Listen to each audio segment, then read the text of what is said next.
Once upon a time, in a small, forgotten village, nestled deep within the shadows of an ancient forest, there was a tale that parents told their children to keep them from wandering too far. It was the tale of Monster Rabbit, known by the villagers as Zoonomaly. The village of Eldertree had always been shrouded in mystery. It was surrounded by dense woods that seemed to whisper secrets in the wind, and the trees themselves appeared to watch with ancient, knowing eyes.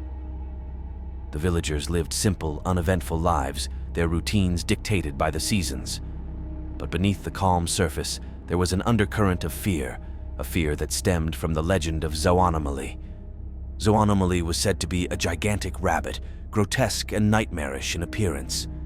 Its fur was matted and dark, with patches of raw, exposed flesh.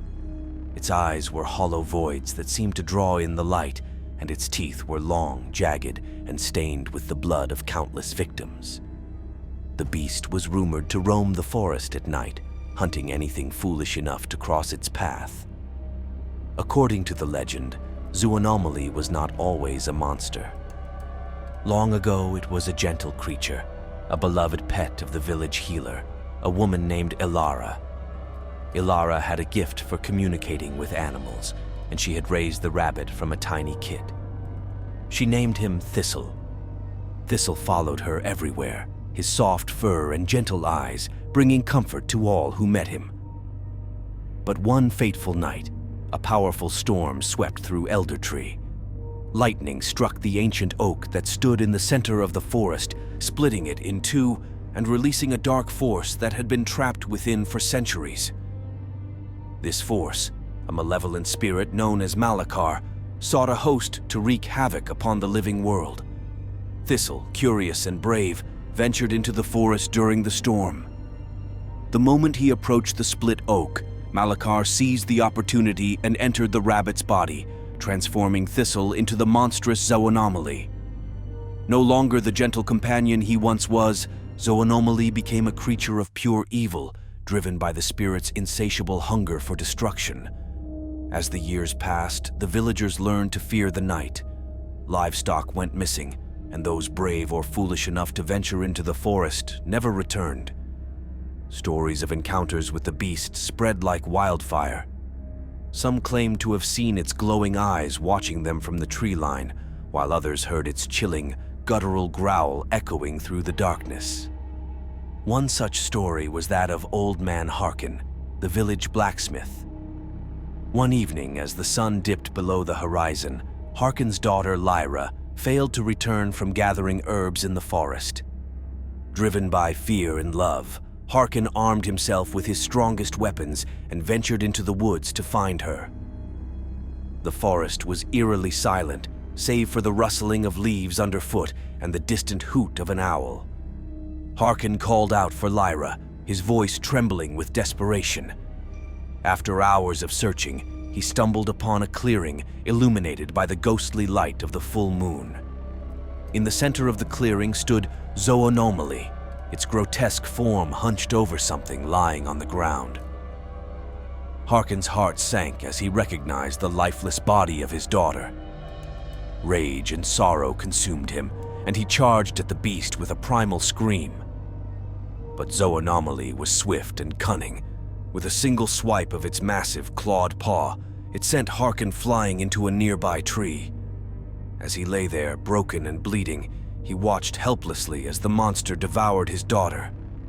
The blacksmith's death was not in vain, though. His bravery inspired the villagers to take action. They sought the help of an old hermit who lived on the outskirts of Eldertree, a man rumored to possess ancient knowledge and mystical powers. The hermit, known only as the seer, listened to their plight and agreed to help. The seer explained that to defeat Zoonomaly, they needed to trap the spirit of Malakar and banish it back to the netherworld. He crafted a set of enchanted weapons and taught the villagers a ritual that would weaken the spirit's hold on the rabbit.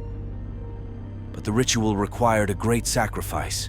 One of pure heart had to willingly offer their life to complete the banishment.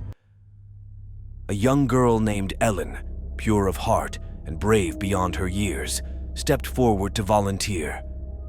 The village tried to dissuade her, but she was resolute. Armed with the enchanted weapons, Ellen and a group of villagers ventured into the forest on the next full moon, determined to end the terror that had plagued them for so long. The encounter with Zoonomaly was fierce. The beast fought with unimaginable strength and ferocity, but the enchanted weapons glowed with a powerful light, weakening Malakar's hold. As the villagers recited the ritual's incantation, Ellen stepped forward, holding the final component of the spell, a crystal vial containing a drop of her own blood. With a steady hand and unwavering resolve, she shattered the vial at Zoonomaly's feet. The ground trembled, and a blinding light enveloped the beast. The spirit of Malakar howled in rage as it was torn from Thistle's body and dragged back to the netherworld. The monstrous form of Zoonomaly collapsed, leaving behind the small, lifeless body of Thistle. Ellen's sacrifice saved the village, but her loss was deeply mourned. The villagers built a memorial in her honor at the edge of the forest, and Thistle's body was laid to rest beside it. Eldertree slowly returned to a semblance of normalcy, but the story of Monster Rabbit, Zoonomaly, lived on, a cautionary tale of bravery, sacrifice, and the darkness that can lurk within even the most innocent of creatures.